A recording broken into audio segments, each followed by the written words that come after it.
issue, did we not, Michael? Well, he... Picture perfect. That's good news. Hey, Holmes. He may be on the verge of going here. Are these the last seconds of his reign? Van Horn pummels home the punches, and Holmes is going to have to do very, very well indeed to get through another 1.5 rounds. He's caught by a left to the body. Holmes is down. He was so tired, and I don't think he's going to get up. I think Holmes has been knocked out. He doesn't want to get up, I think. It's all over. Well, in between rounds, Rafito Cedeno, the manager of Elio Diaz, came into the corner and said, "You better knock him out." And showing the big right hand. Shots, and I'll give it back. And the crowd responding on their feet as they go toe-to-toe in this final round. Van Horn coming alive after he was apparently thumbed. And now Diaz moves Van Horn back. What arena has erupted? With a minute to go in the fight, and Diaz goes down! The first time in his career that he's ever been down, amateur or pro. And now Van Horn is dancing. He is confident. He feels that he has pulled it off here against the world-class Elio Diaz. The schoolboy will get an A on his report card tonight. Well, he stepped up to that course out that I wasn't sure if he was ready for, and he was more than ready for. Has graduated again with honor. Got the two-time IBF world champion. We're blessed to have him in there with us today on the podcast. 154 world champion, IBF world champion, 168 IBF world champion, Darrin "Schoolboy" Van Horn. When I was in high school and you saw the Herald Leader, it was Schoolboy Van Horn. So, Darrin, we want to thank you for being with us. And we want to go through, and what I'd like to do, I've known Darrin since about 94, 95. We were trying to run it down. We're so old, you got to cut our legs off and count the rings on them now. But we want to kind of walk through, because there's a lot of questions, especially young boxers, young combat athletes have about, like, how did you get started? Did you start out some phenom? Like, what are you thinking, night before? So, Darrin, take us through, like, you start boxing at what age? I was 12 years old. 12 years old when you started? Sixth grade, seventh grade, yep. Okay, so what got you into it? My dad said he wanted me to box. And you were living in? Tampa, Florida. Tampa, Florida. And you were already playing football, correct? Yes, I played football, basketball, and baseball since I was, I think back then, it was like 5, 6 years old. Now, see, football, you have to be 12 or 10 or 11 years old. Playing tackle football at like 6 years old? Yeah. I can remember that too. Yeah, and so when you're playing tackle football, you were allowed to do that back when they were 5, 6 years old. Right. And so it just... So you're playing all that, you get to 12 years old, and you're a multi-sport athlete. Dad says, hey, what made Dad even say that all of a sudden at 12? Some way he just had the itch of just wanting to be boxing, do something with boxing. And he said, we're going to go and we're going to become a world champion. I said, hey, my God. I said, Ted, how ridiculous. Do you know what that sounds like? He said, son, listen, when I tell you a mouse can pull a house, hook him up. Hook it up, don't talk back. That's right. Yeah. That's right. So 12 years old, we're talking what year was this? 68, so around 1980. Yeah, 80. Yeah, at 12 years old, 1980. So you're seeing Ray Leonard coming off of the 76 Olympics on TV. Yep, sure. You're seeing the tail end of Ali's career. Boxing's hot at that time. Marvin Hagler, Tommy Hitman Hearns, all those guys. Those are the guys that were the upper fellas when I got into it. Okay, so he's watching those guys. You're 12. He says, hey, we're going to box. Where's he take you? Go to he had a gym. We had a gym in Morgan City, So Louisiana. there was a gym there. Yeah, well, he put that there. Okay, so he started a gym just to train you. Right. He started a gym in Morgan City, and then when I started to do pretty decent. There wasn't really a whole lot of fighters in that area. So where do you get your first bout at? New Orleans. New Orleans. Yeah, well, He has the guy named Leslie Bonanno. He was the chief of police way back, and he had he was in the boxing realm, and he just had fights all the time. So he would tell my dad, "Hey, why don't you bring your boy up and I'll put him in Got a show there." coming up. And You've been training for how long at this point? The first time that I had my first fight, I had probably I think I might have had one fight. No, I'm sorry. I had 3 fights. This is going to sound crazy. 3 fights, and the guy that I fought Right. had 48. Right. I was going to get to that. So you've been you start training in the gym. Is it just Dad training you, and he's just shooting his best stick? Just my dad. You don't even have YouTube or nothing. He's just going off what he sees on TV. Right. Thinks he's doing right. Hopes he's doing right. Right, I guess. And then you go to your first amateur show, and you got 0 bouts. 0 fights. And you're fighting a guy that's got how many? 48. Right now the kids they would be on YouTube, and you'd have to put a lid on the ring, right, to keep him. You tell him he's got 48 fights, and win or lose. I lost that one. You lost to that guy, yes, right? Because a lot of kids think that a world champion, you started out like 20-0 as an amateur, everything just went perfect, but you lose your first bout. I lost my first bout, and then I stayed away from him for a little bit. I told my dad, I said, "Look, Dad, why don't we give this guy a little break? Because I'm just starting, so I can go fight these other guys." Because Dad's attitude was, let's fight him. He thought he said that I could rip the S off a Superman suit, no matter who it was. So I just like, "Dad, let's go ahead and give this guy a break right now, so I can go fight somebody else, so I can get a little better, and then we can start going after those guys." At this point, you're 13, maybe. I'm 12, 13 12, years old. 13 years yeah, old. 12, 13. Right. And then from then on out, I was like, "Dad, I want to go and fight. I want to go to a lot of matches." But so you end up beating the guy later, but by then how many fights did you have under you? He beat me 5 times. This guy beat you 5 times. He beat me 5 times, and like out of your first 10 fights, 20 fights, something out of the whole thing. I think I ended up with about 54 fights.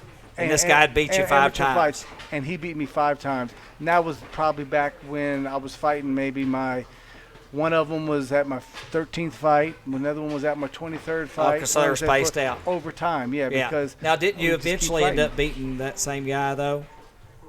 Did you get any wins over him? I did not. Okay. So what I'm getting at is most kids that you see today, they lose their first amateur bout. Did you win your second amateur bout? Or? Yes, I win. Okay, so you won your second. For 4 more after that. At about 0-1, you'll lose about half your kids. Right? They give up about 50% of them will quit. So then you end up losing, spaced out, and you've lost to this same guy, 0-5 against him, and kids will get discouraged. Now what have you, and you'll lose motivation. And what caused you to stay with it? Well, I didn't like getting beat like that. So when he beat me the first time, we fought again. I think maybe 2 or 3 weeks later, and then my dad said, "You're going with him again." And then I fought him, and I lost again. And I said, "Dad, let's give this guy a break." Just like I said, let's go ahead and fight somebody else so I can get better and come back. And then we'll beat Johnson. Then we'll beat him later. Right. And he said, "Okay, well," we waited I won probably, 25, 30 more fights. I won them all in a row. Right. And then when it came to where getting ready to fight him again, I said, "Let's go and do it." So we got ready to fight again. And I lost again. Right. And I'm thinking, I must not be doing very good, because I lost to him early on, and I lost. But you cranked off like 25 straight wins. Yeah, right. But then after I did it, I came back, and he had. I didn't fight him again. I hadn't fought him because I had moved away. Right. I moved to Kentucky. Right. So you moved Kentucky in there. What age? I was 17. Okay, gotcha. And so now, I never got to beat him. Right. He beat me all the time. Now, here's a magic question. What did this guy end up turning pro? I don't know what happened to him. Obviously, he's talented. Yes, he was good. His name was John Smith. John Smith. And I think his dad's name was John Smith. Oh, yeah, I was about to say, there's about 10,000 of those in that area. And his no way to was look John him Smith. up. Yeah. And he can get to where he was just a good he was a good fighter. His dad brought him around all the fights, and it was just he was just better than I was at the time. Right. And In so a I different just I developmental wanted to stage. fight. I wanted to keep fighting, but I never got to do it again. And I just kept winning. Then I started winning all the different tournaments for Golden Gloves and all those other tournaments.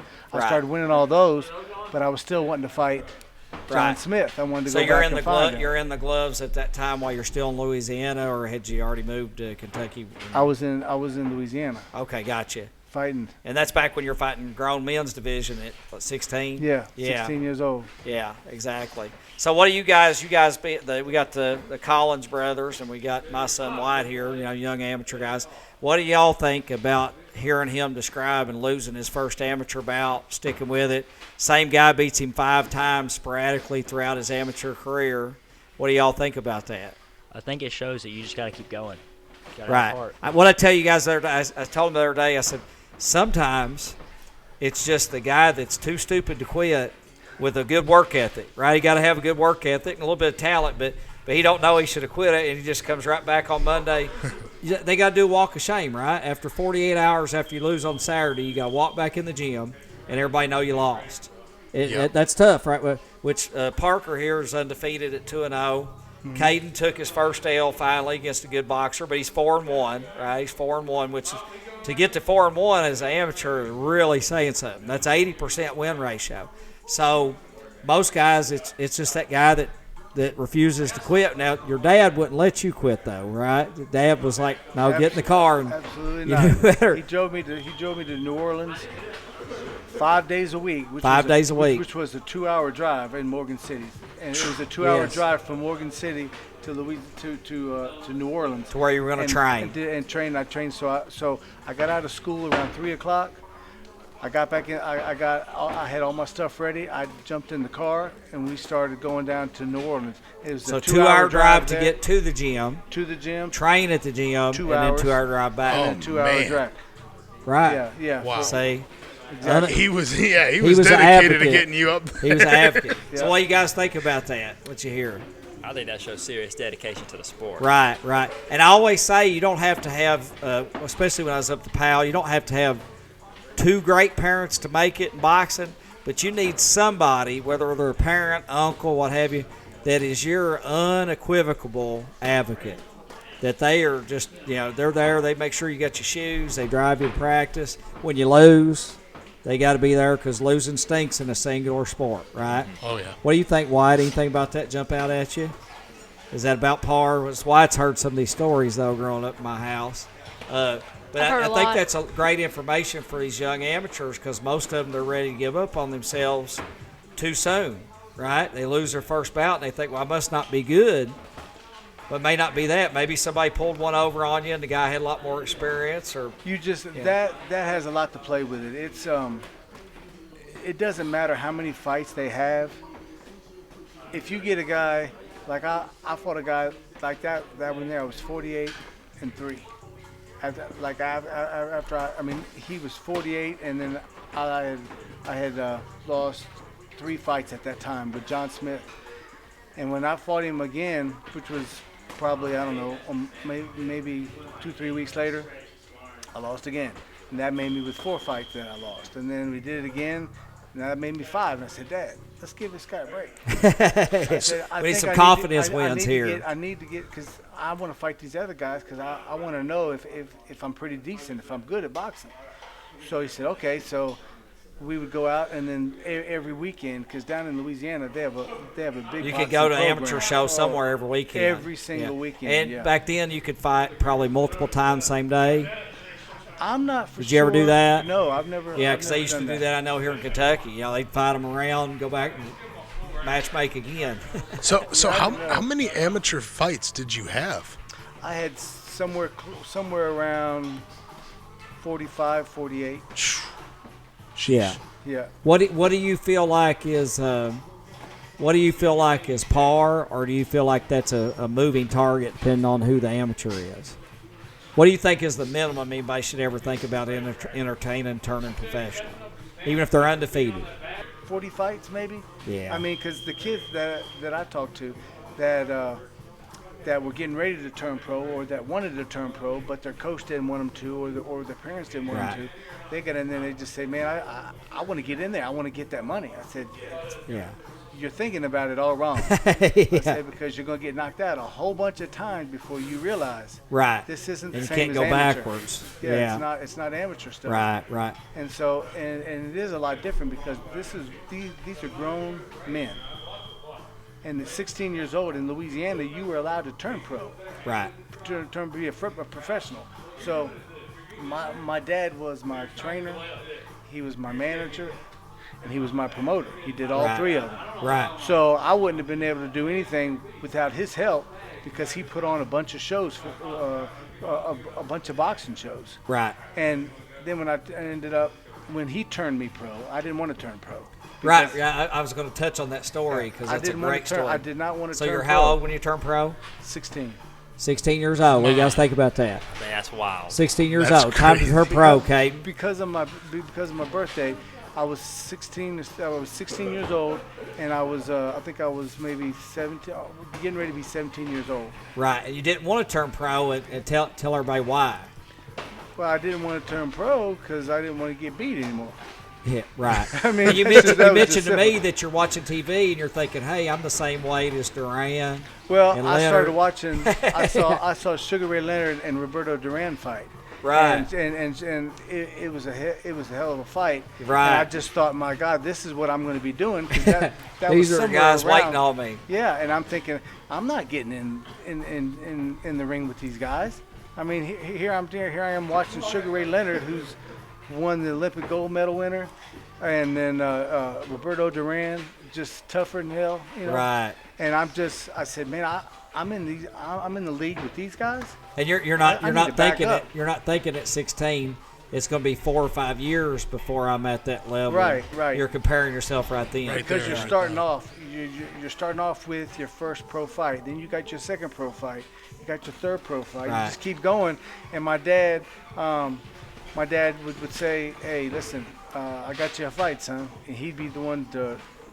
So you back it up though. You didn't want to turn pro, no, and you and your dad have an altercation about him. Share with the audience what he did. Well, it's kind of funny, but yeah, he just signed me up and said, "You're now a professional." Right. And I said, "What do you mean?" But did you have an altercation about your trophies and stuff like that? Well, yeah. I said, "Well, what are you going to do?" Or my dad asked me, "You're going to be making money. And right now, you're just clouding up trophies. Right. You're going to start making money when I turn you pro." And I go, "I don't want to turn pro, Dad. I got to fight Sugar Ray Leonard." Next week. Marvelous Marvin Hagler. Right. These guys. I said, "I'm 16 years old." He said, "Well, we're just going to take our time, and we're going to do what we need to do."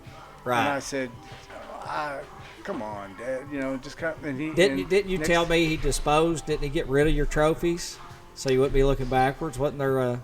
Well, I don't know exactly how many of them that he threw away or was gone with him because, or how many I had attained at that point. But he said when I didn't want to do it, you know, when we'd be in the gym, I would say, I don't want to do it. I don't want to turn pro, Dad. I don't. And he would go and grab just a handful of them and just break them, break them in half.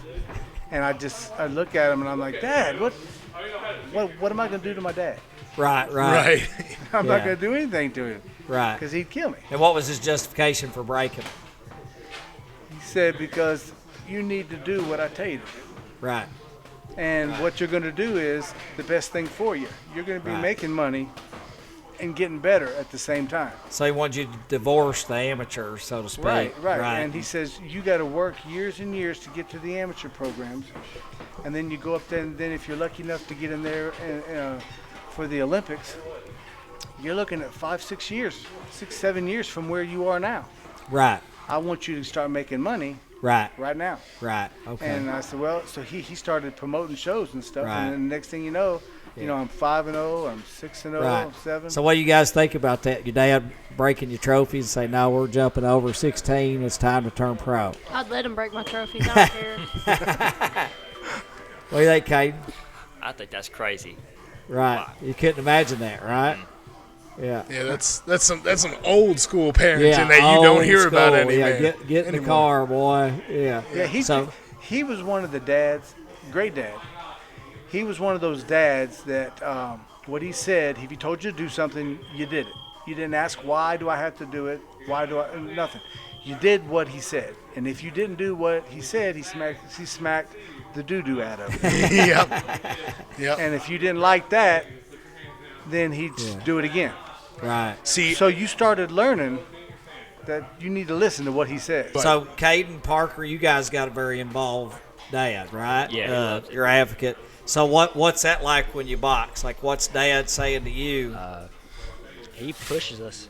Yeah. He's telling us to kill the guy. Yeah. Kill him? Yeah. Kill him dead. Rip his head off. Yeah. And those, is that kind of a quote from him, or is it just kind of that's out of the vein? That's a quote. That's a Rip quote. his head off. Yeah, kill this guy. Rip his head off, dance on his tonsils.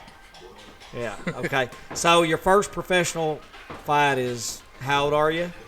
I'm 16 years old, and his And it's name where? his name is Leon Curligan.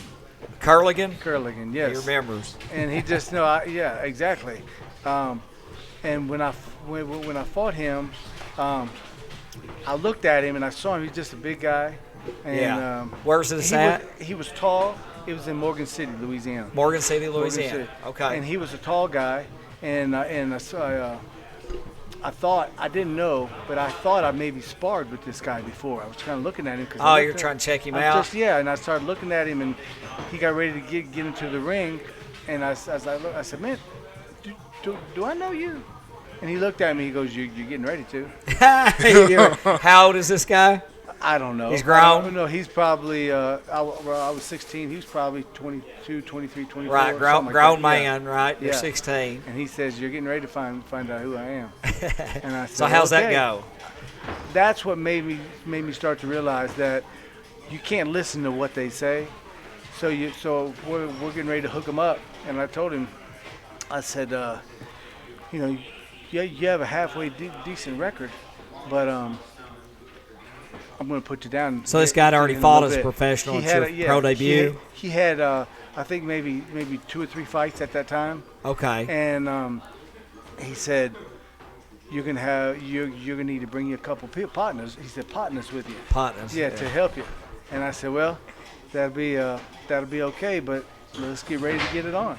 And we got in there. I think I. So think I y'all might were have dropped talking him smack during the back and forth. Yep. pre-fight instructions and what have you. Okay. That's right. And then right after the referee started doing all that stuff, he said, touch gloves and come out fighting. And I put my hands out, and Leon looked at me. He just kind of and turned around and went back the other way. And I was just sitting there holding my gloves up. And I said, okay. So I went back to my corner, and I said, he didn't shake my hand. He said, who cares? I don't want to cuss on the you're radio good. program. You're good. We're all right. That's what I'm saying. He says, who gives a shit what he does? Go kick his ass. So when the bell rang, and I ran right out there to him, and I just started drilling him. Right. And then because I started throwing all the punches straight forward, just one after another, he dropped. I don't remember if it was the first round, second round, or third round. Right. But he dropped. Pressure. And then it was all over, and I was like, man, that's it. And I actually made, I think I made $150 for that fight. Now, were you A side for that fight? That's another thing we want to kind of share with people, how the game works. Uh-huh. Were you the A side guy where you're getting guaranteed money, or are you out having to sell tickets? What it is when you're fighting, you end up you have a contract already. Right. So whether you're A side or B side, if you're fighting, if you say, yeah, I'll go ahead and take that fight. Well, you already have a contract signed that you're going to take that fight and how much money you're going to get for that fight. Right. That's already there. So if you win, lose, or so you draw, had guaranteed money knew, there, yeah, so they were treating you right from the get-go. All throughout any fights. Like really? When I was world champion, and I think I made, I don't remember exactly, just say it was about $189,000 one of my fights. Right. And the fight, I never saw it. I never saw the contract. My dad's the one that handled all that stuff. He did it all. And so he would say, I would say, how much did I make for that fight? And he'd say, "Well, let's just see here." And he goes, then he goes and gives me almost $200,000. So I said, "Holy!" I said, "I get all this just for that fight right there." So you're kind of cut off from all the technical part of it. Put a lot of trust. All of it. So your first one's 150. Right? No. Yeah, right. 150. Fight, yeah. So take us through there. Now you're fighting after that. On the way up, what's that like? $200, and then the next fight would be somewhere between $200 and $300 or $400. Right. And then the next one's between $300, right, maybe $400. And you mentioned to me, because you're 16 and you're fighting grown men as a professional, and you mentioned to me about you fought a certain guy that you remember, and the guy, how strong he was in the clinch, squeezing your arm in the clinch and hurting you. I mean, you're a kid still. Exactly. Yeah, and you're in there with grown men. Yep. But you said you could smell the odor on this guy. Remember that? What was the odor? I'm trying to think exactly who that was, but I'd hate to say that. You want to incriminate anybody, but you could smell the odor of marijuana. I would hate to put him out there on radio and say he smelled like doo-doo. Right. But it was one of them, and I can tell they're getting stronger, they're getting faster, they're getting quicker as I keep doing it. Right. And luckily, I think I was 49 or maybe 49 or 50. Right. So we talked to these kids about like living like a fighter, and part of that means here's a guy that you said could have been maybe a contender, a really good fighter, strong squeezing your arm, bringing tears to your eyes, but you can smell the marijuana on him, and you know this guy ain't I gonna knew he have wasn't gas. going to go any further. Yeah. So I talked to these young guys about that a lot, is living like a fighter, which part of that means eating right, being in the right weight class, doing the work. And how many of those guys did you run into that you're like, man, this guy could have really been something if he wasn't smoking the weed? A ton of them. There's every gym's got them, right? They've all got fighters that can whoop your hind end if you don't know what you're doing. Right. They will hurt you. Yeah. Because they're really good fighters, and they're only getting better. But it's just that they just decided to make that choice to smoke a little weed. Right. And then there's Dad's got you living at the foot of the cross. You're probably eating organic jelly beans and everything, right? I was staying at the Continental Inn. Lived inside that hotel for about. You talking about the one in Lexington? No, the one in Louisiana. Continental Inn. Okay. About 7 years, about 7 or 8 years. And you're just training, eat, sleep, breathing, boxing. That's all I'm doing. Is that you either had to know what you were doing, or you didn't have any reason to be in there. Right. And so when we survive. Exactly. Yeah. And when we got in there and we started hooking and jabbing, people got better, and people started watching the fights, and there was more fights, more and more that kept coming. Like Leslie Bonanno was the sheriff in New Orleans. Right. And my dad said that he had some guys that he wanted me to fight, or he thought that would kind of elevate me and get to where I can maybe start getting on TV or getting in the ranks. And he said, let's just go up there and talk to him and see what we can do. Well, to do that, I had to drive like 2 hours there, 2 hours training, and 2 hours back. So that's 6 hours every day, 5 days a week that we had to go to New Orleans because they had all the sparring partners in New Orleans. That's being dedicated to your training, yeah. And I had to spar with those guys, and they were all really, really good. I mean, one of them's name was John Duplessis, and he was almost like a cat, where he would just stand right there in front of you, and you throw a jab at him, he just slips. You throw a 1-2, he just slips and slides, and then he hits you anytime he wants to. And it makes you think, why am I in here? I mean, this isn't a guy that I need to be in with. I need to lower this a little bit because he's just so fast and just slick. So out of all those guys, and maybe even somebody we know, like, that's a great question. Who do you think your style most emulated? Who do you think you got the bulk of your style from? I started watching. I had a whole bunch of sparring partners that were all tough. Right. And those guys, I sparred with them, and each one of those guys had something. You just started robbing some skills from those guys. Because when I go back and watch a video of you, the thing that, of course, I knew you were tough. The thing that really jumped out at me is your foot movement and your head movement. You was a lot slicker than what I thought just from memory.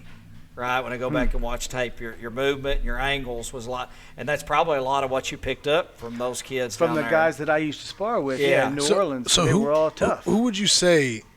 If I don't know if you can name anyone, but who was the best guy that you had sparred with? Sparring? Yeah, just sparring? just sparring. Like who was the guy you got the most work from that really helped up your game? Well, just I guess because I was learning from everybody because I was just new. Right. I just started Right. doing it.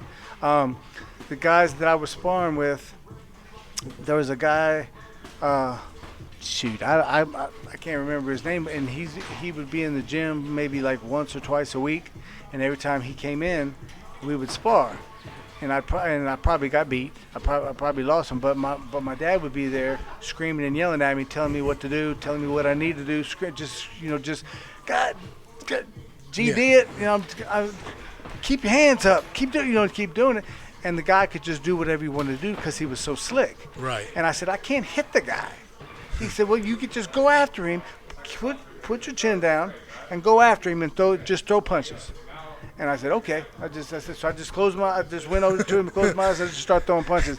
And when I started punching at him, he backed up a little bit. And I said, well, hold on now. Well, this might work. Yeah, right. So I just went after him. And I started slugging at him and stuff. And next thing you know, I got done with the round, and I was good. I said I was ready to go another one, and the fellow was right next to me. He said, "Man, I'm good, man. I'm good, Mr. V." Once you solved a little bit of the riddle there, there, it made him uncomfortable. He didn't want to keep going. I guess that's what he did. I just knew that because I was 16 and I was around adults all the time, I always felt like I had to listen to what they were saying. I tried to pick up everything that they were showing me to do because they had already done it, Right. and they were getting ready to get better by them just keep doing what they're doing. So looking back at everything, are you glad that your dad pushed you so hard in your boxing career? If he wouldn't have pushed me, I wouldn't be here.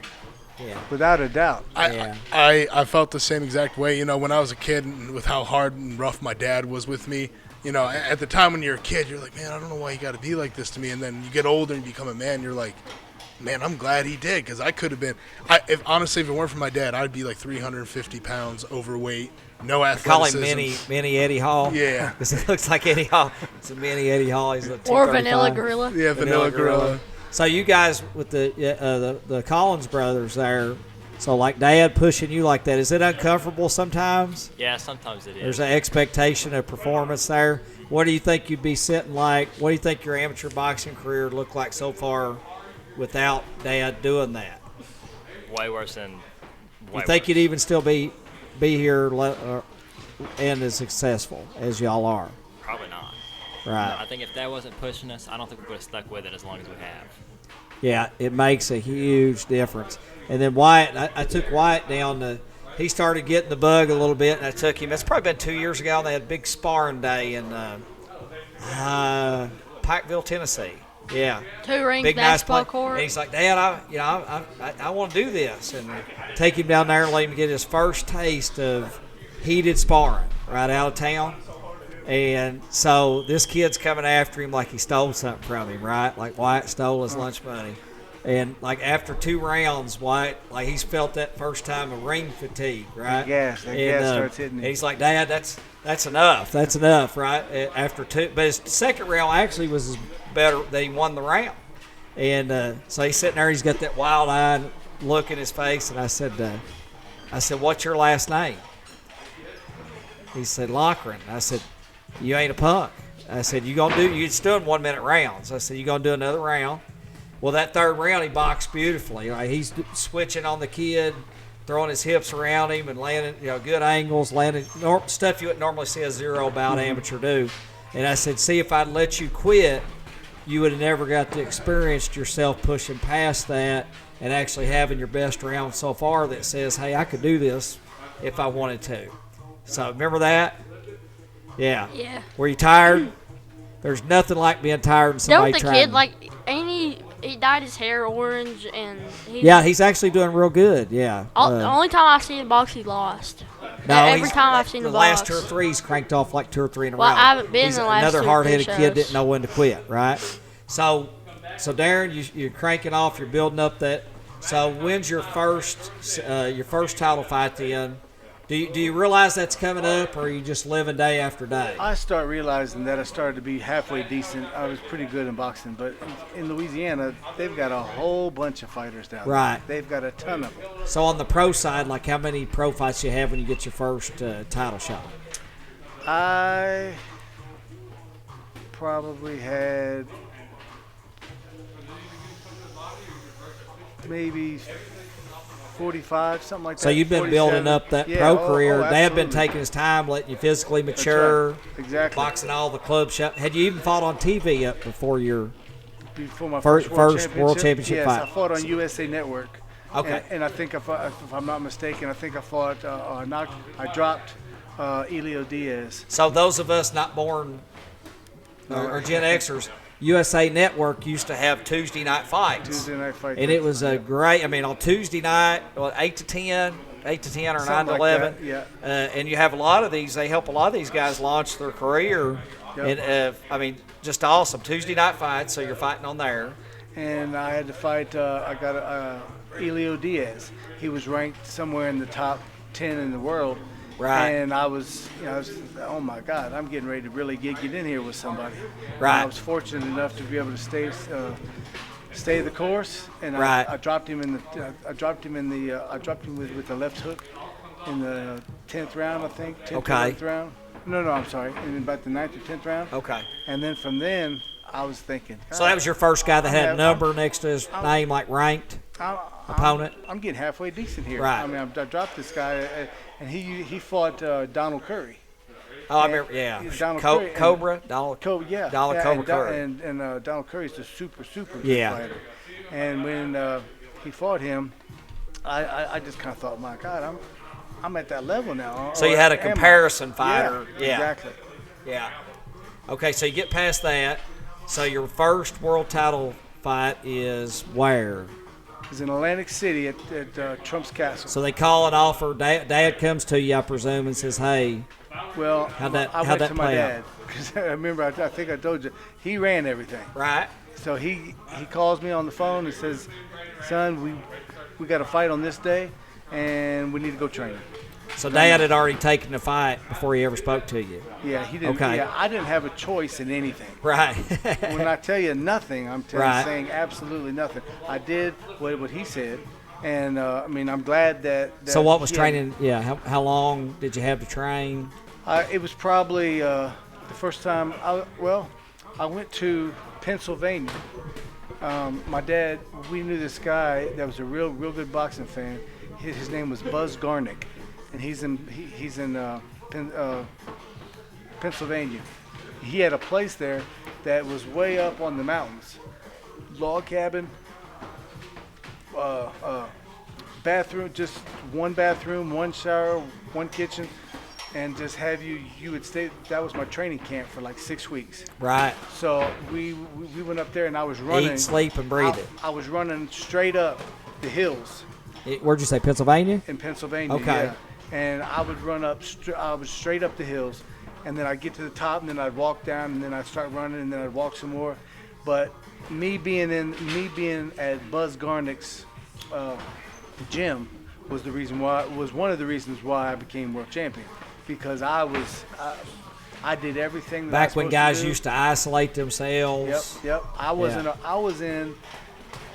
was in the mountain Right.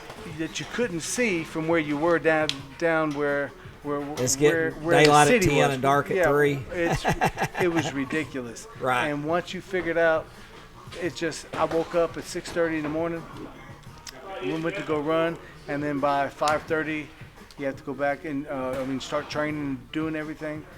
You just don't have any time to do anything other than boxing and running. You had no distractions, no Nothing. phones. Nothing. Yeah. No TV.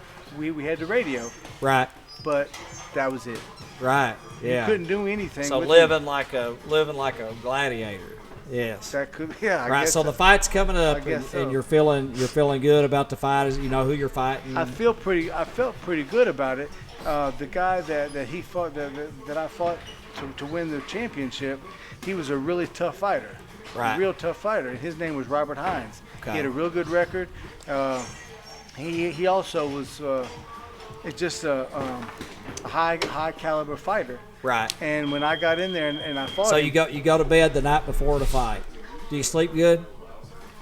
I mean, you're fighting for a world title on television. What network yes, was it on? I did. It was on NBC Sports World. NBC Sports World. Yep. On Saturdays. Night before the exactly. fight, you sleep well. You know, you put the work in. Yep, absolutely. And after the fight, I was on cloud 9 because now I was just thinking, What was the outcome? I get to take. I beat him in a decision. Yeah, okay. A 12-round decision. Right. And after that, I went home, and I couldn't go to sleep. I was Right. just sitting back and said, what Those are all these endorphins things? are popping. I was getting all these phone calls from different places, Right. and radio stations and TV stations, Right. And of course, I enjoyed talking to him, and I talked to him all the time. But Right. it just got to the point after a while, I was like, this is getting a little tiring. So you, 'cause I had stuff after to that do. fight's over, next day you go. By this time you're living in Lexington, right? No. Where you living at by the time first world title fight? No. My first world title was in Lexington. It was behind the Continental Inn. Okay. And then I think that's after that fight, all my fights were going to be. In Pennsylvania, I was saying, Right. I trained up So there. you go back home and they're blowing your phone up. And it's going crazy. Right. And I said, this is ridiculous, and I can't tell my friends. I said, man, I hate this because I really loved it. Right. Here I am. People are asking me questions and stuff about my boxing and what I think about this and that. Right. I was excited about it. So Right. So you guys are sitting here starting your amateur career. Here's a guy, telling you that experience about leading up to fighting for a world title. So what questions do you have about what that experience would be like or how that felt? Like, does it seem like that's a whole nother universe from where you are right now? Yeah. Right? It seems completely different. Right. You see what I'm saying? But at one time, he was sitting exactly where you guys are. In their mind, they think it's unattainable. Yes. That's what they think Right. because, my God, how am I going to be a world champion? People don't know me. I don't even think everybody knows me in my school that I Right. go to. And all you got to do is beat the next guy. That's all you Yeah. got to do is beat that next guy, and then everybody knows you. Well, and it's funny you mentioned that because I meant to mention on previous podcasts we didn't. When you go into these cities and they've not had a world champion or they've not had one for a while, and then they have one, it changes the whole culture, the boxing culture of the city because now the kids know it is attainable. Mm-hmm. Caleb Plant there in Nashville, like it's lifted the whole culture of boxing, which Nashville's historically a good boxing town, Right. but it taken a dip there, and you see kids behaving differently because of what Caleb did. Broner, Cincinnati's most recent champion, when I'd go up there to spar, you see the parents showing up like people are bought in because they see a world champion pulling up the Escalade. They want to be part of it. Yeah, and they realize, hey, this guy ain't blowing smoke. My kid could be in this situation one day too. And so it's great that you brought that up. So does it seem like something just out of this world to you guys? That are just getting started? Yeah. Why? What do you think? Does that seem? Yeah. Yeah. I like so. That's a But good yeah, response. but that's the reality of it is I just got trained to beat the next guy. Like you go to a big national tournament and kids see multiple rings in a room at the same time, and it's like, whoa, it's overwhelming visually. I'm like, you just got to beat somebody that's the same age and the same weight you are. After Right. you do that, you get into those tournaments and you're in those the amateur tournaments. Right. When you get into a couple of them, Right. you feel like you're a veteran. Yeah. Once You you've been don't through that feel that weigh-in way. process and all that, a time or two. Yeah. When You you know. win them. Right. Now, if you lose them, then you go again, and you're like, well, I mean, this Right, guy you I'm have the getting ready to fight. anxiety Yeah. there, Uh-huh. start mounting up, until you get that first win. Exactly. So you win that 154 title. Do you? How did that play? Did you defend that any before you moved on up, or? No, my promoter at the time, he ended up finding. I guess somebody might have called him and said, "Hey, I got a fight. I got another fight. At super if middleweight. you want to take it in Italy." Right, And for the super middleweight For title. super middleweight title. So at 154, what were you walking around at? Was that hard to make 154 at that time? 54, 60. Oh, so I you was were always actually around- weighing just slightly, right but around you weren't that. killing yourself to make. No. You could have easily stayed at 54 longer. Easily. You were doing Yes. the old school way of you fight at what you're walking around at. Yeah. Right. I think that's the best way to go about Easy it. weight cut. Yeah. But when you go up to two more weight classes, So they call you with an opportunity to jump up 2 weight classes weight and classes. fight for the Fight- IBF super middleweight title. Yeah, exactly. Jump right over middleweight. jump over that. Okay. And then I go and fight this guy. I mean, his name is Lindell Holmes. Okay. He was a super nice guy. Right. And I knew by looking at him, and I've seen him fight before, but he's a hell of a fighter. He was a world champion. So when I was getting ready to get in there with him, I had to get on my toes. I had to stay away from him a little bit because he's a big boy. Well, I ended up finding out. I ended up losing against Iran Barkley. Right. Super. I don't need to get into it with him because he knocked out Tommy Hitman Hearns. Yeah, Iran Barkley was anybody don't remember boxing there in the late 80s, early 90s, he's a beast. Tough. Yeah. And just by him throwing a left hook at me, I was in there trying to take him out of there, and he hit me with a left hook. I dropped down and I got back up. When I got up, the referee said, "No, man, that's it. That's it." And I said, "No, I'm fine. My head was clear and everything." And the referee said, "No, Dan, I can't do it." He said, "Man, no." And I was like, "Why in the hell can't You're I talking do about this?" after you won the 168 title. Was that your first defense, Barkley? Barkley was my yes. Okay, and you Yes. had a hand injury at that time. Do I remember correctly? But it didn't affect me hardly at all. Right, just got caught with a shot. Right. Yeah. And that's just it. And so when I fought Barkley, I opened up. I mean, I just went in there and said, "Let's just get it on." And he's a slugger. Right. And he caught me. And What do you think I was the 54 versus 68 power, was it a big difference? well, it's 14 pounds Yeah, difference. pure muscle. Yeah. And it's just get in there, and when you get in there, the guys that are fighting at 68, Yeah. they're walking around at 78. Right. Oh, yeah. Yeah. Even You see? 80 Right, plus. exactly, Yeah. exactly. So Yeah. now I'm going from 54, go to 68, and then I'm going 68 to 80, and I'm still only at 54. Right. 55. So do you think retrospectively, do you think that was a management error to jump? You're the reigning 154 world champion, and you jump up to 68, win the title, but then losing the first to a bigger man. Do you think that was an error from a management standpoint? Should you have stayed at 54? I couldn't really say. Really, Your job because was my train dad, fighter. my dad was the one that handled everything. If I you were didn't have managing anything your to say. son in the same situation, do you think you'd just say, hey, let's stay at 54 for a little while, see how your body develops before you do that? I would probably like to. Well, here's the big part of the equation. Was it good money? Yeah, they waved a little green. Yeah. No, absolutely. That sways you over for your thinking. If you're sitting here going, "Hey, man, I got $400,000 fight for you," here, and you're like. And at that time, if we rewind the clock, at that time we're talking what, early 90s there? Yeah, you're talking million. Late 80s, early 90s. 90s. And Darrin, reigning IBF junior, he's a good-looking young kid. Stop. White boxer. He's very, very marketable. He's on Ring Magazine. He was on the cover of Ring Magazine. So anybody that fights him, it's going to be easy to market that fight. You had a good following. I'm gonna look up the inflation rate of that to see what that would have been worth today, real quick. Was it $400,000? Yeah, I'm guessing. It's just get to where it's just ridiculous, and I just knew how close I was. Like the money that Floyd Mayweather makes, you're talking about millions. Right. When he fights, right. Because so many people are watching these fights. Right. I was only one fighter away. Like after I got beat by Iran Barkley. Like if you'd have beat him, then he ended up losing to Duran. Fight with Duran would have been the money you're talking about. And you're talking about millions. Right. And that would have been the start. Me starting off making millions of dollars. And I just thought, holy smoly, I'm really doing this. Right. And then when I got beat, I got beat by Gianfranco Rossi. He was a real awkward fighter. Right.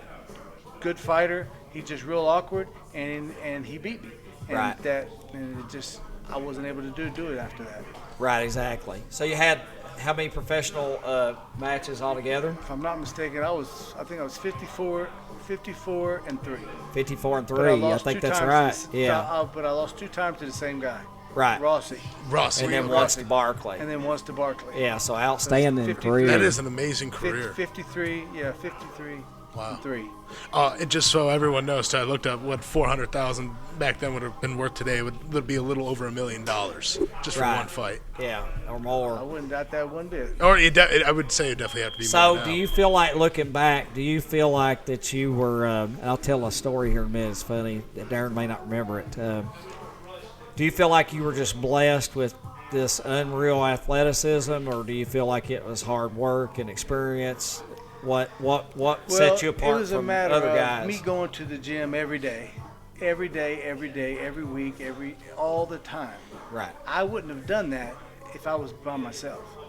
My Right. dad made sure I was in that gym every single day. So you think 5 the days a number week. one thing is that consistency and the hard work? Consistency, Yeah. absolutely. Now, was it just specifically just boxing, or was he trying to get you into weightlifting, weight Nothing. training? He didn't even want me to touch the weights.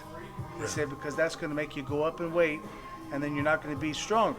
He said, just stay there. Look, don't worry about the weights. Don't worry about the weights. Just stay on that bag. Stay in the ring and keep sparring with those same guys that you're working with. You just keep going, and that's all we're going to need. So what was the conditioning? What did the conditioning look like for you then? Was it calisthenics? What did your running look like? In the morning, I'd wake up. I'd get up probably around maybe 6:30 in the morning. I'd run to school, to Morgan City High School. I'd run to school in the morning, and then the principal allowed me to have PE first hour. Right. Because I was all sweaty and stuff. So after I got Go ahead, do PE. Right. Then my brother would bring my clothes up, my sack with all my stuff, and then I'd get dressed and I'd go to school. And then after school, I would drive back. I would go back home, and my dad would be waiting on me in the car to go to New Orleans. So basically, like calisthenics. No calisthenics, no kind of strength training whatsoever. Just the running. It was running and sparring. We sparred all the time, and we were running. I did exercises and all that stuff. I did that on my own. Right. When I would have to go out and run, I would run for about 3 miles. Right. And I had to run every damn morning to get there. And so, since you started your pro career so young, you didn't have to work. You didn't have to work any normal 9-to-5 job to pay the bills, then, right? No, I was fortunate enough, and then my dad was still taking care of everything, but I was making money, and that money was going in my pocket. Now, does that mean that I was getting all my money that was supposed to go in my pocket? I don't know. Right. I don't know. You just had to go with it.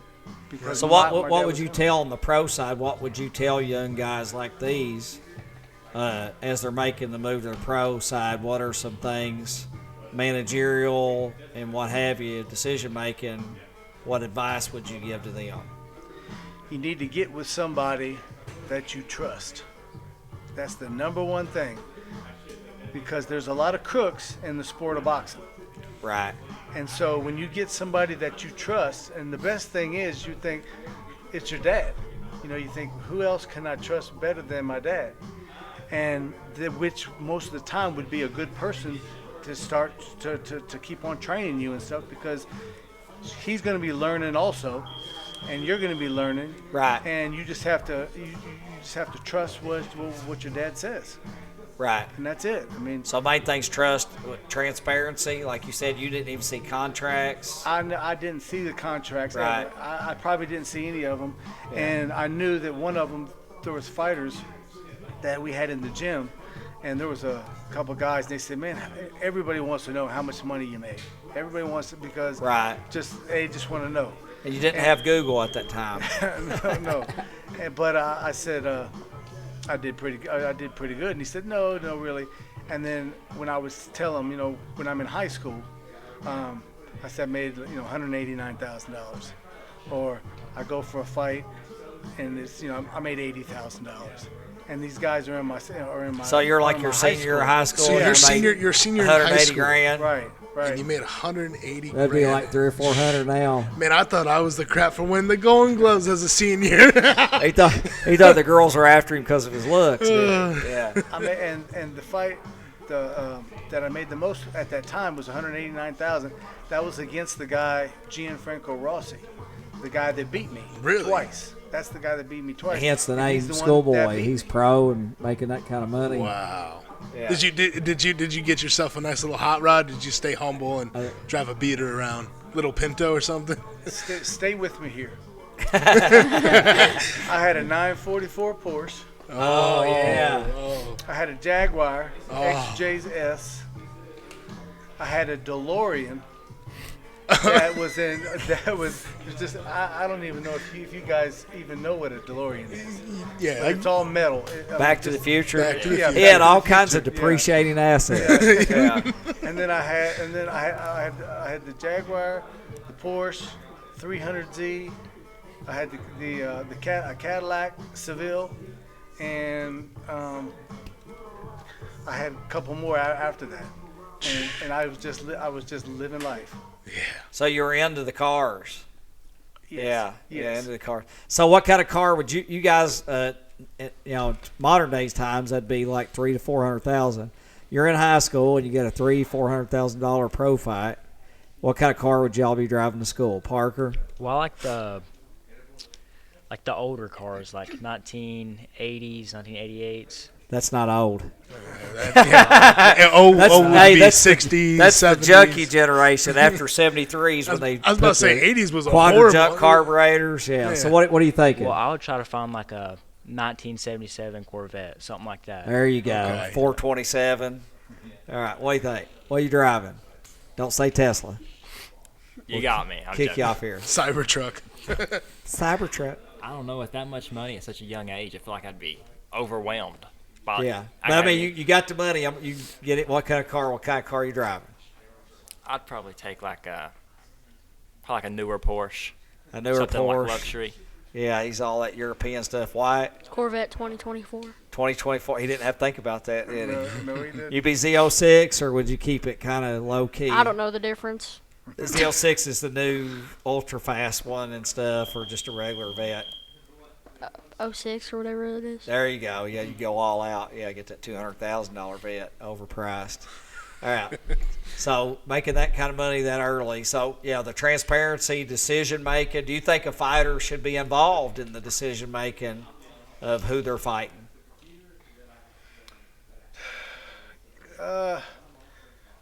I don't know, because I didn't have anything to do about anything. Right.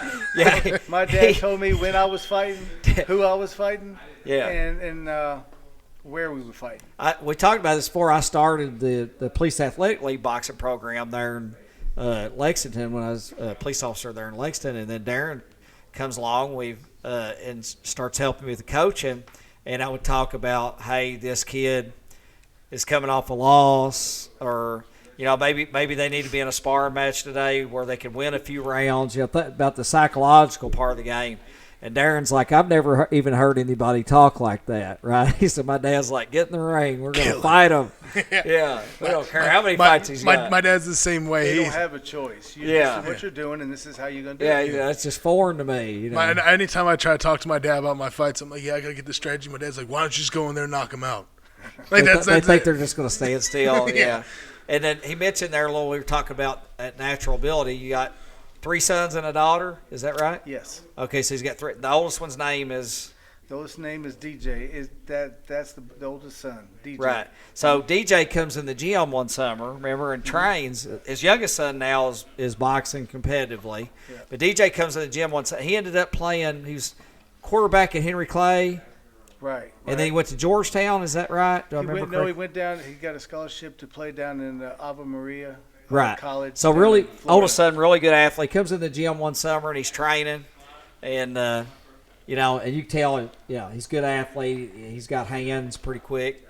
I think he sparred a little. And I pull him aside and I said, really, I said, you're really good athlete. I said, you're probably a little bit better athlete than your dad. I said, but Hey, wait a minute. Now you remember here a second. So I said, it really boiled down to you want to do this or not, right? because he's already, stud quarterback at Henry Clay. So Darrin, you don't know sometimes when Darrin's joking. And Darrin waits till he leaves, and Darrin comes up like Hannibal Lecter, and he says, I can't believe you lied to my son. And he's just straight-faced, And I was like, what's he talking about? He says, you told my son that he's a better athlete than me. And he said, he's not.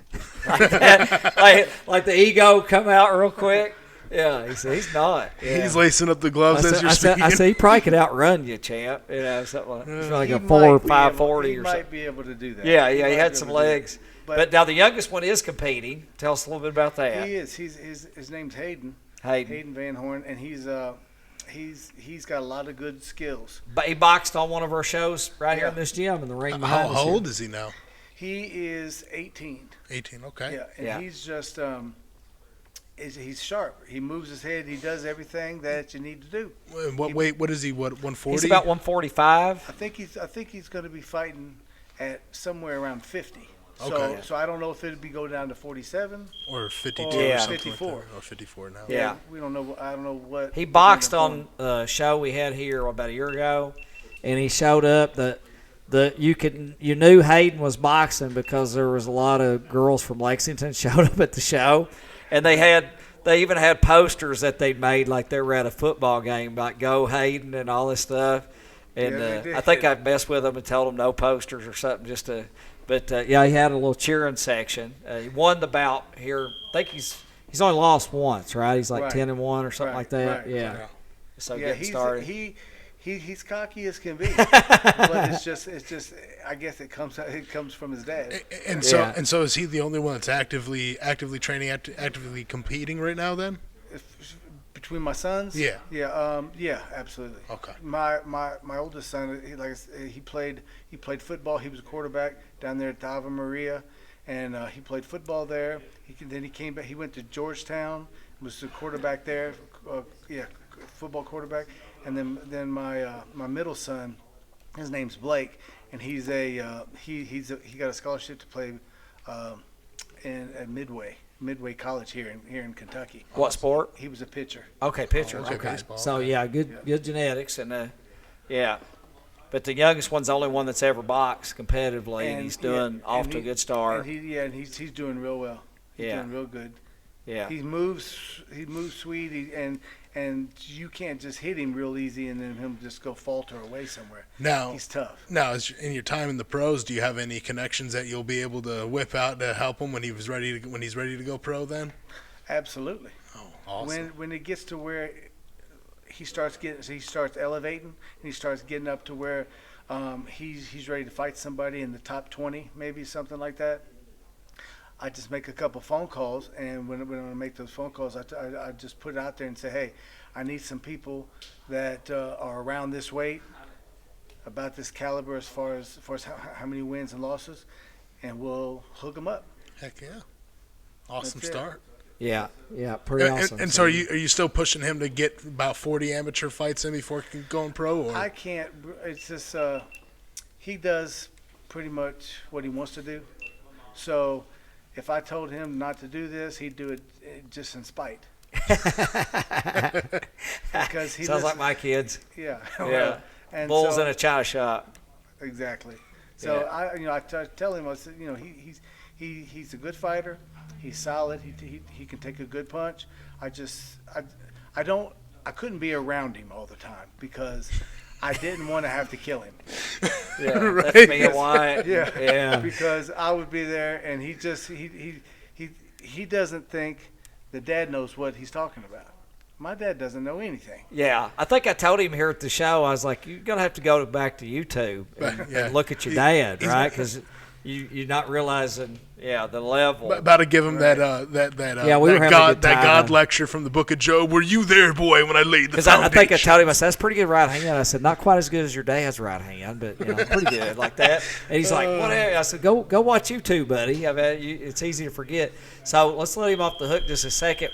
We hadn't done this with you guys. We had you on the show before we get to Darrin.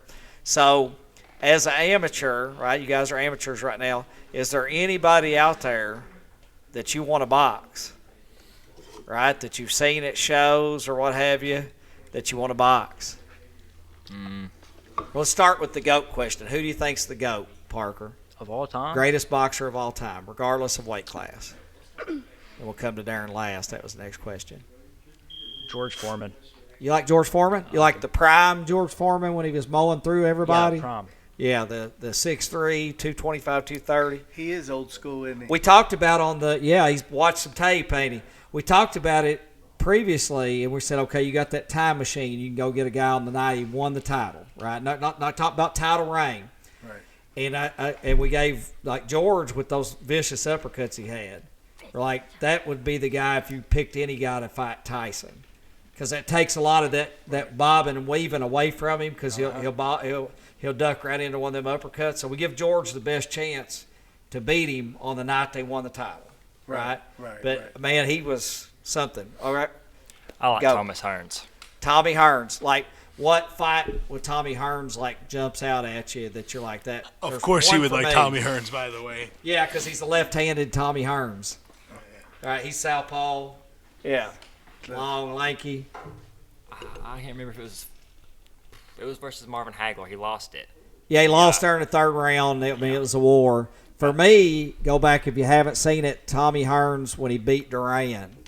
That was the oh my God fight. Right? Yeah. If you want to play the real for Tommy, I think that's the sharp. That's the only time I really ever saw him fought that he used every inch of his reach, destroyed him, and kept him right there, didn't he, Darrin? I mean, that was. He kept him at a distance, and he never let him inside. And just annihilated him. If he tried to get close, he just sliding back and feeding him. Yeah. But Tommy Hearns, especially when you think about landing your long left hand, you couldn't punch any harder at 140-something pounds than Tommy punched. I mean, he had a whip crack right hand. It didn't matter who you were.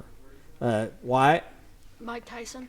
You like Tyson on the night he won the title? I would say Muhammad Ali, but he, like the fighting style that they had back then, he wouldn't survive with somebody that's fighting now, like a Tyson Fury. Oh, you don't think Ali would survive with Tyson Fury? No, I mean, he wouldn't win. Oh, yeah, he would. Yeah, you got to go back and watch Ali and you think then I haven't? envision him in front of Fury. Fury can't do nothing with that. Not Fury, but you get what I'm saying. Though. Yeah, Usyk or Usyk. Usyk with Tyson. You think Usyk beats Ali? He's got a chance. When I go back and watch Ali, I forget how great he was. It's going to take a huge puncher on the night he won the title from Liston. It's going to take a huge puncher that can hurt him. I know, but the fighting style back then, in like the 1800s. There's nobody ever fought like that as a heavyweight. Right. Nobody's ever had feet like that. No one's ever been able to move like him. It takes a huge puncher to beat him. Yeah, no, I was gonna say. I mean, Usyk would have put up a good fight, but I think he just Ali polished him all up. He polished him up. He make him look slow. What do you think, champ? Who's your GOAT? I like Sugar Ray Leonard. Of course. Yeah. He's other than the one fight with Duran where he fought because he talked some smack to his significant other. Yeah. That's the only blemish, right? And then I mean, there's a couple going to say like Tommy Hearns. I mean, I've got a handful of them. What is it about Sugar Ray that makes you throw him out there? He's just slick. He's smart. He's fast, and he knows how to box. So, Sugar Ray prime, right? Like maybe the night he beats Duran in the rematch, the no moss, right? He's totally evolved against prime Mayweather. I'd have to go with Sugar Ray Leonard. Yeah, I think he just wins round after round, and then kept, Floyd eventually has to either fight or lose a decision. He's hard to do anything too. Right, but he keep him shelled up. Right. And then he's got to either open up, take a chance on getting knocked out, or lose a decision, one or two. But Sugar he's too much of an animal. He would force Floyd it's to like fight. picking a handful of sand up, you know. Now I will say it would have been an amazing fight, though. I think that would have been the hardest fight for Sugar Ray, would it be fighting a primetime Mayweather. Well, if you look at Floyd Sr., gave him a pretty good fight. I think that lasted into the 8th round. I think he knocked right Floyd Sr. out about the 8th round. And you could see the shoulder roll style, like, took him a little while to figure out, but, man, his overhand right was so good. And just he's fast. All the skill set, yeah. Yeah, he didn't buy into trying to get him out of there with one big shot. Mm-hmm. So, all right, let's go back around. Who you want to box? I'll box anyone. There's no one on my mind. If you're 14 years old and 135 when with you're less, 14 years old, you get to say you'll box anybody. You mean anybody that's a legal match bout with you. Right, I got you. That's the right attitude to have. Congratulations, right. buddy. I'm cutting off both my legs and getting in there with you. All right, Kate. Yeah, there ain't really no one that stands out to me. Nobody jumps out that you're like, man, I'd like to box that guy, even if it's down the road. Mm-hmm. All right, Wyatt.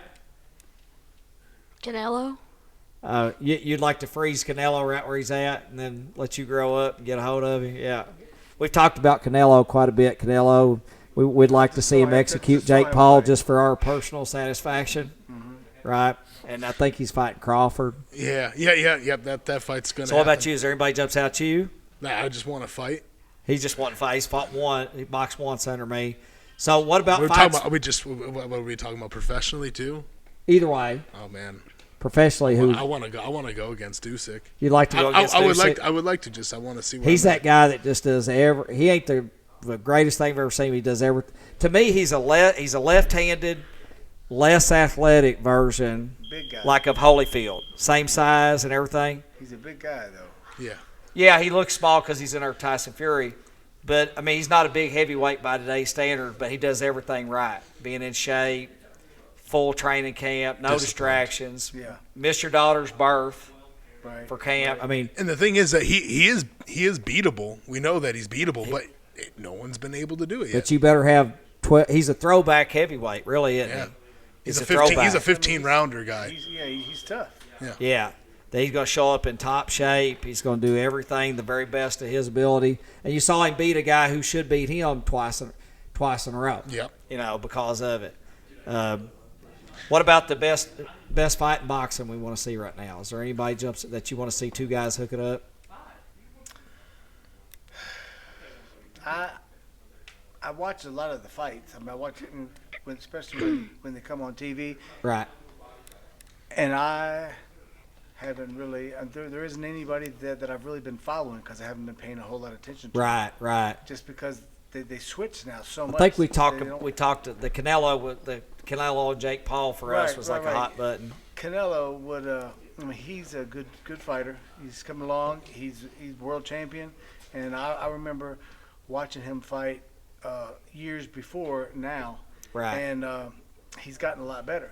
Mm-hmm. He's gotten a lot stronger. He's slicker. Knows exactly who he is, doesn't he? No wasted. Right. He's tough. He's a tough fighter. He's going to mop the floor with Crawford. Crawford doesn't I stand think a chance. The only chance Crawford. We're not accusing Crawford of anything, but a lot of guys are cheating now, and with that 14 pounds that he could gain, he has room to do a little something and still make 168 no problem. I think that would be his best avenue, whereas Canelo has to worry about making the weight. Right. Crawford doesn't have to worry about that. I just don't give him much. I hate to rule Crawford out, but I don't give him much of a. The biggest advantage he has is his speed, and he's not that much faster than Canelo is. I think the tell is, too, Charlo, 154 world champion, when he went up to 68 and fought Canelo, you just saw how he got manhandled. Oh, yeah. Yeah, and I was rooting for him. He got manhandled. Yeah, and Canelo threw one of the quickest left hooks I've ever seen. That knocked him down. And Charlo's bigger than Crawford, definitively. Yeah, and who was it recently who was Crawford's last fight?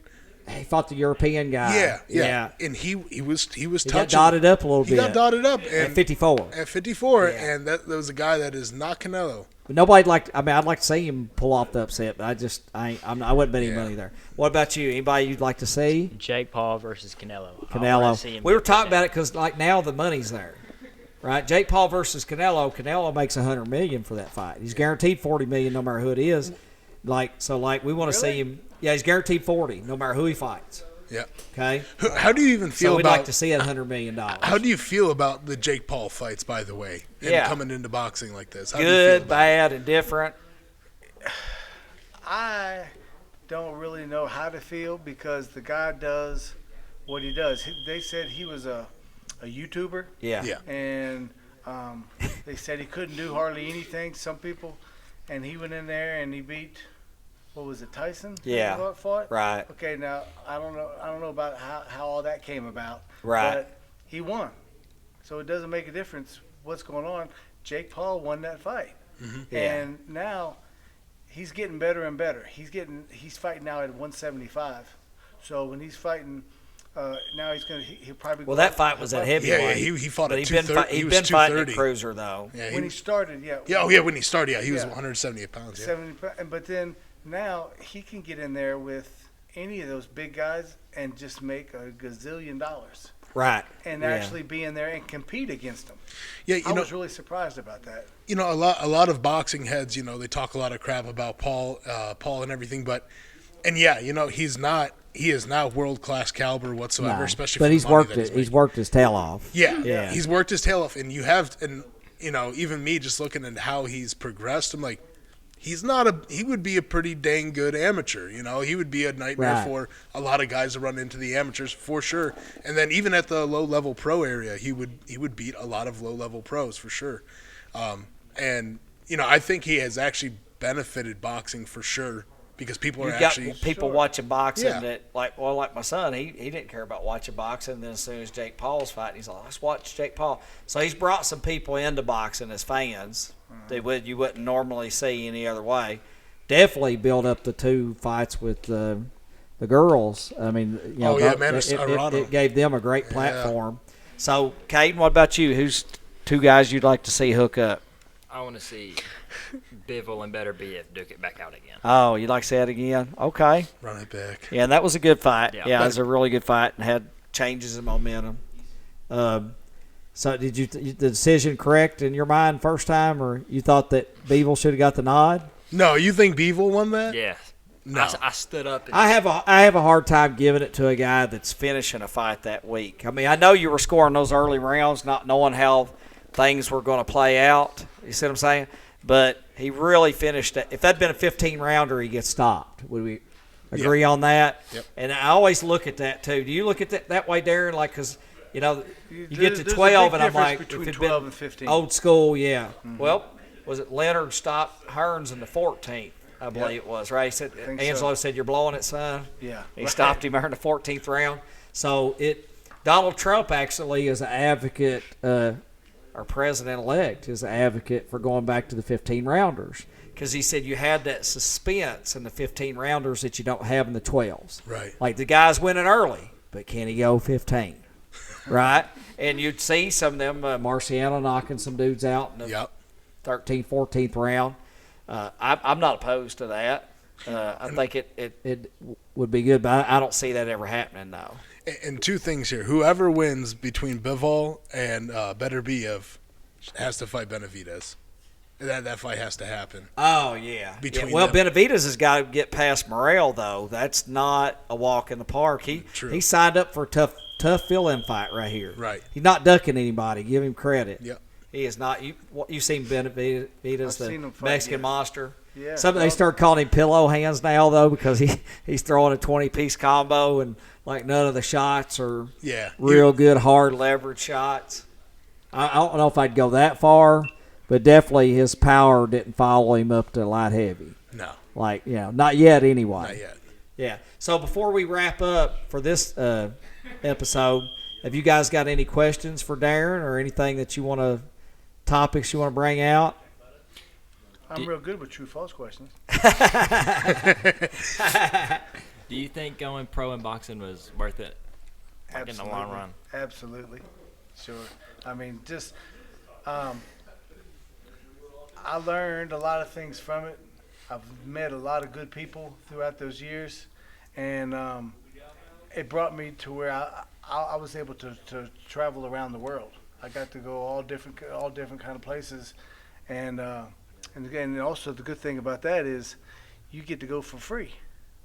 Right. Yeah. Because if you're a world champion, you go wherever you want to go. If the guy that wants to fight you, you can make it to where you're going to be in your hometown to take that fight. Right. Once you're that A side. Yeah. Yep. That's it. Yeah. So, Parker. What is the most important thing you have to have as an amateur boxer, as like a skill set? endurance. Yeah. They always look for some magic pill. You're born with it. You either have it. You either can take a shot to the jaw or you can't. And if you can't do anything about it because you're going to continue on getting knocked out. But if you can take it on the chin, it's endless. Then you can do whatever you want to do. Get in shape, have a good trainer, go through the camp, do everything that you're supposed to do. And then it's you on top of that because you can take a good shot. You'd be able to make your mark in boxing. We're in the gym one day in Lexington. This has probably been a decade ago at least. New young kid, muscular kid, built real well. Doesn't know who Darrin is, and Darrin's going to show him the shoulder roll. Do you remember this? And you're telling the guy, he says, "Throw a right hand at me. I'll show you." This guy was throwing a right hand like you'd throw at 95-year-old grandpa in a wheelchair, right? Like he didn't want to hurt this old guy. And then Darrin's like, no, seriously. He said, throw a right hand at me. And the other kid then gives him 10%. And he just keeps on. I finally yell across the gym. I'm like, knock him out. Like that. And have to prod the kid. And then when the kid throws one with some sauce on it, Darrin shoulder rolls him. The kid's looking at him all funny, like, who's this grandpa? Where'd he come from? And the kid didn't know you were, though. Do you remember that? Yeah. I do. And he did not want to hurt you. Yeah. We're having to spur him to get him to throw a right hand. Yeah. I've got a lot of people that, like friends of mine, that hit me every dang day. They just do, hey, Van Horn, how you doing? They think you punch him back. But that has been going on for a long time. And I've just pretty much said, you know what? I think it's fair for me to say, you know what? When you hit me, I'm going to hit you. Now, that's it. Now, you obviously had a good jaw when you were boxing, right? Yes, I did. I was born with it. Was that the only time you were down in your career? Was that the Barkley fight? Rossi fight. So down twice in 58 fights. Yeah. And starting at 16, none of them grown men at 16, 17, 18 dinged you. Right. You just don't have your manhood yet. I mean, just to think that I'm in there fighting one of my friends. I could be fighting one of my friend's dad. Right.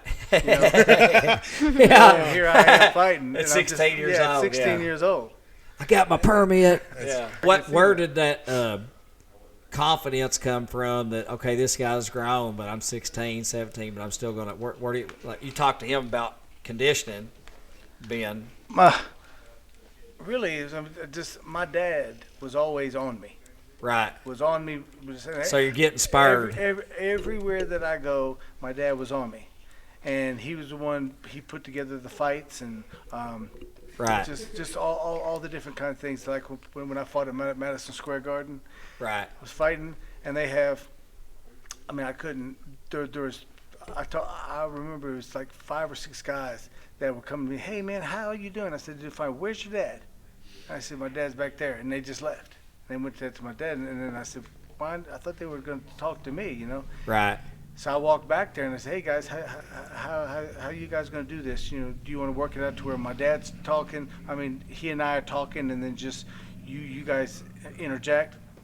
They said, no, we're just going to talk to your dad. And because he's just such a, he was in prison. He was in San Quentin for some years. Enigmatic figure. He's just right, and he's just when he's around, you just kind of want to hang out with him. Yeah, he had that presence. Yeah, and I just knew.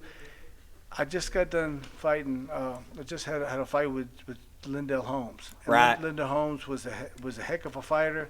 I had to stay on my feet, and I boxed him. I outboxed him. Right. And then I go in there with Barkley. I just go in there and say, let's get it on. Let's get it on. And I get in there, I start slugging, and he starts slugging, and he hits me. That's what he does. I mean, he just Right, big, right. And he's a good fighter, and he knocks me down. Well, I didn't like that at all. So I just thought to myself, I was thinking, you know what, I'm going to fight somebody at a higher weight class, and that's what it was. It was the Lindell Holmes, and he was just, I thought I was going to make it easier that day. Right. It's just, it gets harder everybody you fight. Right. I mean, Lindell was a super slick guy, but he hit hard, so I had to stay on my feet and just keep moving. So the margin for error as you get up there at the world championship level is going to a cabin in Pennsylvania and staying there with nothing but a radio. Exactly. Yeah, that's what it takes to win. Yep. And you sleep there and you wake up at 5:30 in the morning, you go run, you come back, you go back to sleep. Then your sparring partners come in, and it's just the same thing over and over and over for the whole time you're Let's ask this question, and then we'll close out for today. What do you think the number one thing is that you see with fighters today that keeps them from making it, being successful?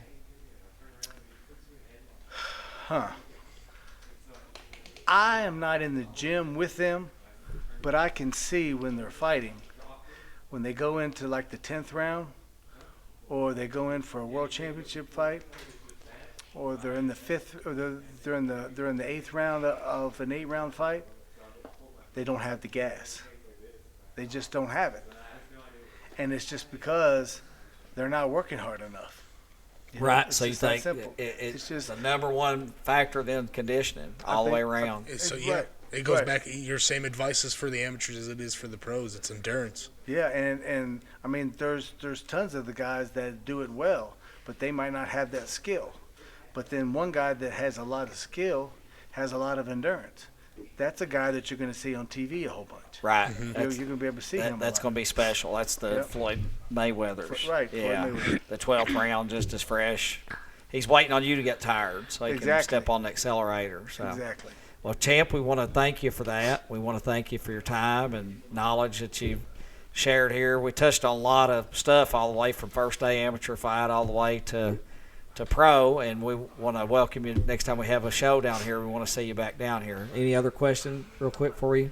No, we hit a lot. Yeah, we hit a lot of material. I tried to cover a lot of material knowing you like I have for last, almost 30 years now. Probably so. And there's a lot of stuff out You're there. old. I'm old, yeah. You could be my big brother, though. That'd be scary, wouldn't it? I didn't think about that. Yeah, that'd be I should scary. have kept my mouth shut. You would have been a cool big brother. But anyway, a lot of stuff that these young guys can hang on to.